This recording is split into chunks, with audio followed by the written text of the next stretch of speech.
swear to God, I was freaked out. I was like, is this Hinduism or what, man? I was like so scared, right? So I'm like, oh my God, where am I at, right?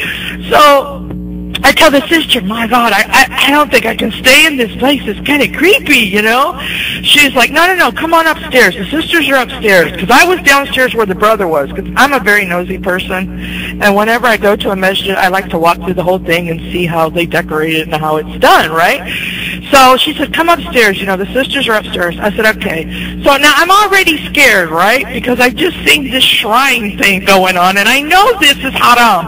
I don't know much about Islam at this point, but I know that's haram, right? I'm like, oh my God.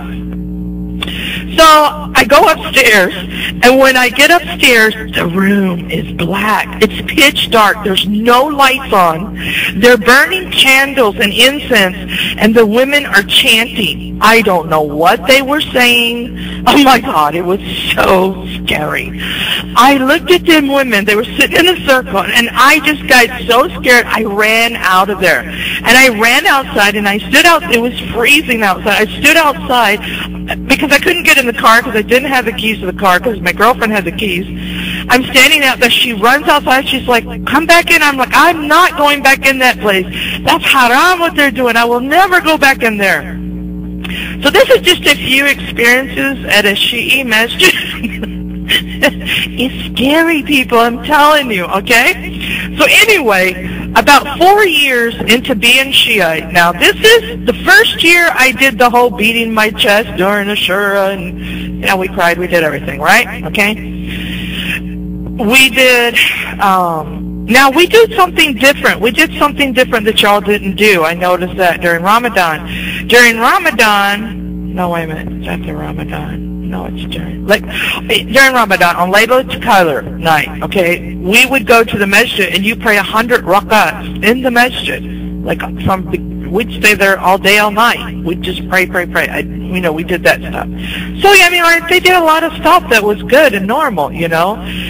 So, but then every year we would do a shura, right? So after, like, the 4th year I was Shi'i, somebody told me that Sunnis were not the ones who killed Hussein in Karbala. And I was like, what? And they're like, no, it wasn't Sunnis. I'm like, you're lying. Every year I go to, here we go, this hitting themselves during sure. SubhanAllah. Every year we're cussing and cursing and screaming about these horrible Sunnis because they killed Hussein, and now you're telling me they didn't kill him? And they're like, well, no, they didn't. And I said, you're a liar. They're like, yeah, go to the sheikh and ask the sheikh, right? And I'm like, okay, fine. So I go to the sheikh and I sit down with the sheikh and I say, is it true that the Sunnis did not kill the, Hussein? And the sheikh's like, no, they didn't. And I'm like, what? You've been having me crying and carrying on for 4 years over these people, and now you tell me they didn't do anything? He said, well, it was Yazid, and Yazid paid some people, but some people went out of, because they just wanted to, but he was the one behind it, and he was Sunni, so it's his fault. Even though it was the Shiites who wrote the letter for him to come to town so that they could kill him, but it's the Shiites, it's the Sunni's fault because, it was just hilarious, right? Okay? So, am I talking too fast? Are y'all keeping up with this story? SubhanAllah. Am I talking too fast? Okay, I'm sorry. I'll slow down. I told you, it's a long story. I see a lot of hands. Do they want to take the mic? No? Okay. Okay, so at this point now, I'm very disillusioned. Now, I don't agree with Mutta. I don't agree with the occultation of Mehmeti. I don't agree with now that I've been beating myself for 4 years, and, and Sunnis were horrible, and Sunnis didn't even kill this guy, right? So now I'm, very upset. So finally, they come to me and they tell me, look, you either have to believe everything that we're telling you. Oh, there was another problem too. there was another problem. Wait a minute, let me tell you the other problem. This is what led to the problem with me and the Shiites. Okay, they have this other thing they call marja. You must pick a marja. And your marja must be alive. If the marja dies, then you must pick a new marja. Okay?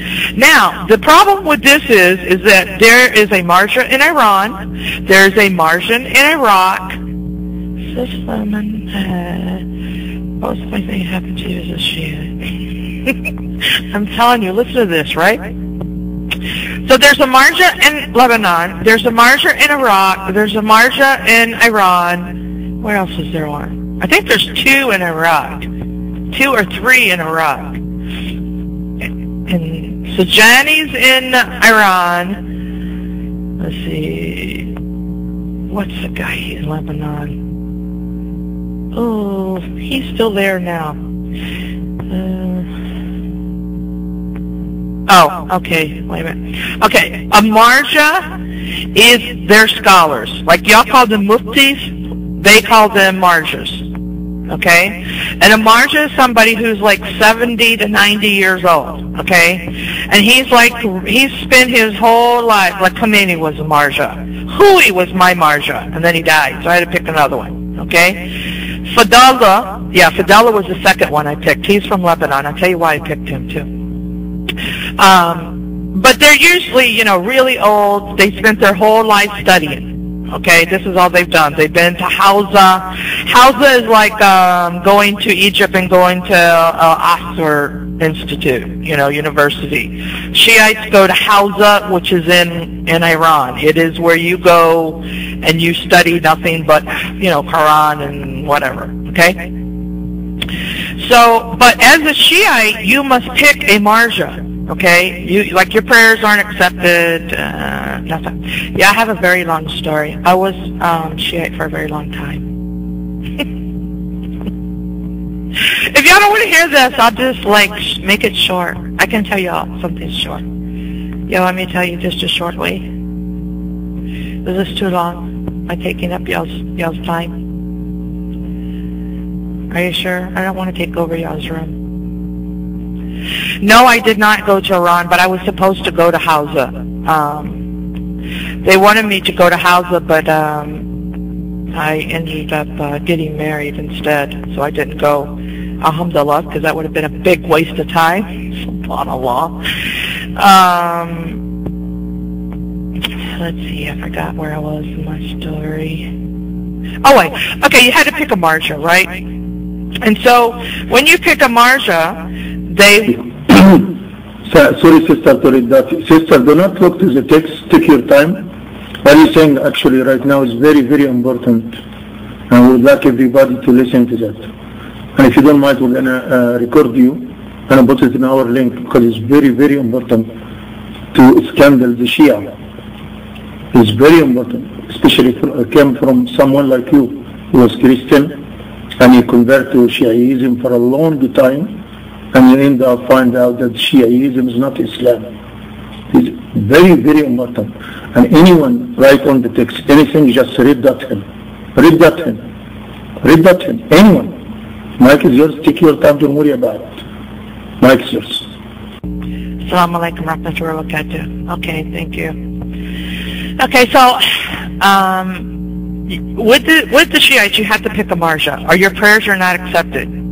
So the problem is that you're only allowed to pick one marja. There's 4 or 5 marjas. Like these men have spent their whole life studying Islam.